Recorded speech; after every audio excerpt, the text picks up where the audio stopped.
বন্দে পুরুষোত্তম পরম প্রেমময় দয়াল শ্রী শ্রী ঠাকুর অনুকূলচন্দ্র রাতুল চরণে আমার কোটি কোটি প্রণাম। ইষ্ট পরিবারের সকলের চরণেই প্রণাম। আর আমার প্রিয় দাদা মায়েদের রান্দিত জয়গুরু। তো এখানে ঠাকুরকে প্রশ্ন করা হয়েছিল, সেটাই আমি আপনাদের পড়ে শোনাচ্ছি।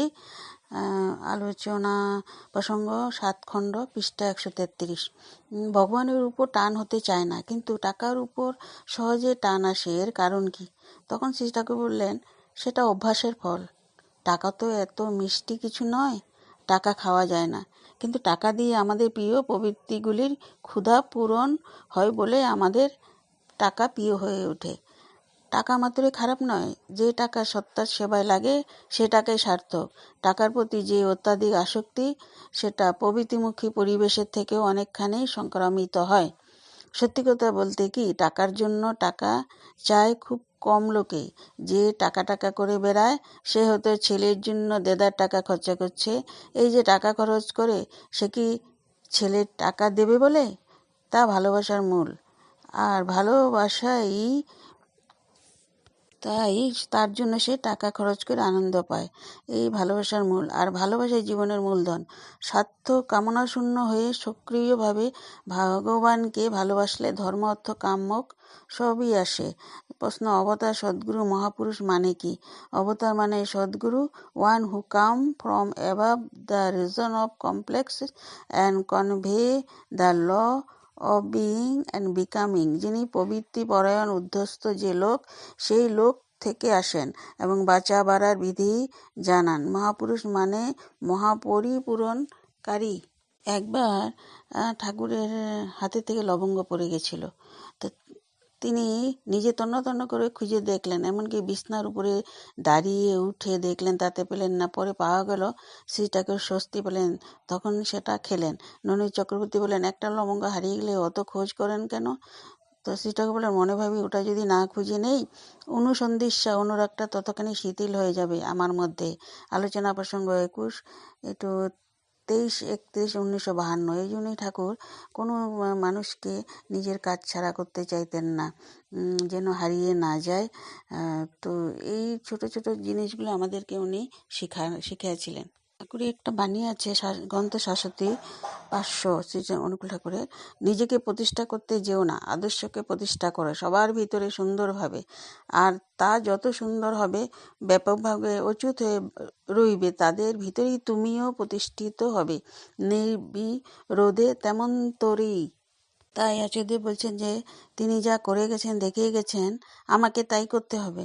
আজকে যে আমি আছি, কালকে যখন আমি পৌঁছাবো তখন আমি বেটার আমি হতে পারছি কিনা, সেটাই আমার লক্ষ্য বিবেচ্য হওয়া উচিত। তো এটি পরম পূজ্যপাদ আচার্যদেব আলোচনা পত্রিকা জুলাই 2024 বলেছিলেন।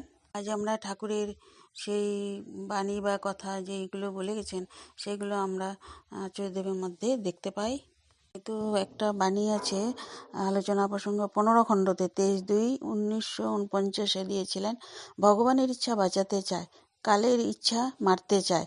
তিনি বাঁচাতে চান, কিন্তু অনেকে তাকে ছেড়ে কালকে ভালোবাসে বলে বাঁচতে পারে না।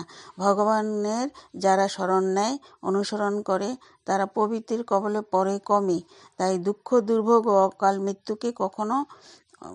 মৃত্যুকে অনেকখানি এড়াতে পারে। একটা বর্দার ঘটনা বলি। যে ঘটনা শ্রী জগজ্যোতি রায় চট্টোপাধ্যায় আলোচনা পোষ 1422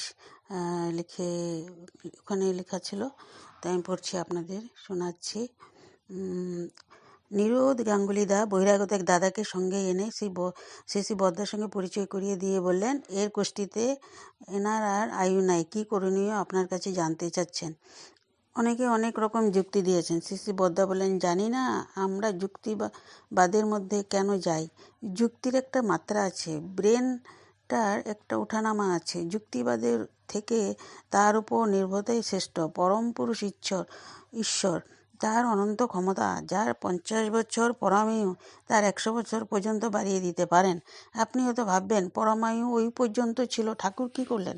কোষ্ঠীতে দেখা গেল 50 বছর পরমায়ু, শ্রী ঠাকুরের দয়া 100 বছরও বাঁচল। আমি শুনে যদি বলি তার আয়ুই ওই পর্যন্ত, তবে আপনি সেটা খণ্ডন করতে পারবেন না। আমার ঠাকুর দর্শন করি ওই পর্যন্তই, তার উপর নির্ভরতা আসলে যে কতটা নির্ভয় হওয়া যায় যে জানে সেই জানে। যারা যুক্তি দেয় তাদের আপনি বুঝিয়ে দিতে পারেন পথ আছে, বলে দেন না কেন। রামের আয়ু 20-30 বছর, তাকে ঠাকুরবাড়ি পাঠিয়ে দিলেন, বেশি হলো আয়ু। আমি শুনে বললাম, ওর আয়ুই বেশি, ঠাকুরকে লাগাচ্ছেন কেন? শৈলেন ভট্টাচার্য, ঠিক ঠিক, বিশ্বাস করলে তার দয়া বোঝা যায়।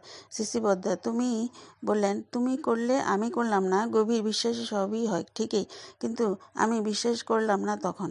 কেশবদা পালচৌধুরীদা, হয়তো মৃত্যু চিন্তা এখানে না করে তার উপর নির্ভর করলে তার দয়ার আয়ু বেড়ে যায়। ননীদা বললেন, তার দয়াই হয়, এটা বোঝা যায় কি না?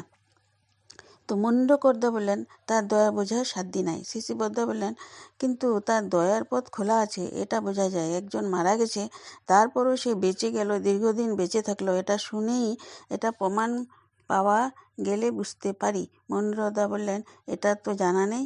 ননীদা বললেন, জানা নেই কেন? সুরেশদা আছেন, আরও কত আছেন। শিশিবদ্ধা বললেন, অনেক মহিলার মৃত্যুর পরেও বেঁচে গেছেন, এরকম কেস ঢের আছে।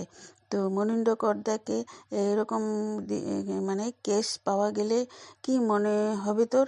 মনিন্দ্রকর্দা বলেন, তাহলে বিশ্বাস হবে। শিশুবদ্ধ বলেন, দত্ত সাহেবের ব্যারিস্টার জেএন দত্ত মেয়ে মারা গেলে কেঁদে কেটে ঠাকুরের নাম জপ করতে করতে বেঁচে উঠল। সকালে এসে সন্দেশ নিয়ে আসছে, সেও তখন একটা কাদা কাটার ব্যাপার।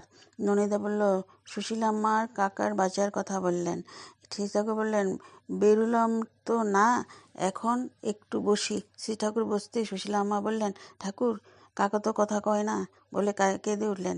শ্রী ঠাকুর বললেন, কী রে কী হয়েছে? সুশীলাম্মা বললেন, কাকা আর নাই। উপস্থিত অনেকেই বললেন, ওই তো রক্তের উচ্চচাপের রোগী, বয়স হয়েছে, 2বার স্ট্রোকও হয়েছে, আর বাঁচে?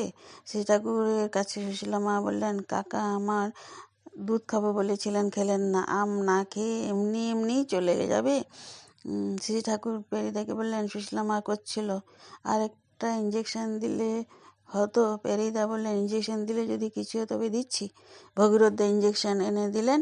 পেরিদা স্টেথোস্কোপ এনে বসিয়ে দেখিয়ে বললেন, ভাগীরথ, শিগগিরই দাও, আর একটু তুলো দাও। ইঞ্জেকশন দিতে দিতে রোগী ধীরে সুস্থে হয়ে উঠলেন, আমদুধও খেলেন, তারপর 4 দিনে মারা গেলেন। ননীদা বললেন, শ্রী ঠাকুর বললেন, একুরেট প্রকৃত প্রার্থনা হলেই সব হয়। এটা আলোচনা প্রসঙ্গ। আনন্দে ঝরানো সন্ধ্যা। শ্রী যোগীজ্যোতি রায় চট্টোপাধ্যায়। আলোচনা পোষ 1422 আছে। জয়গুরু, সবাই ভালো থাকুন।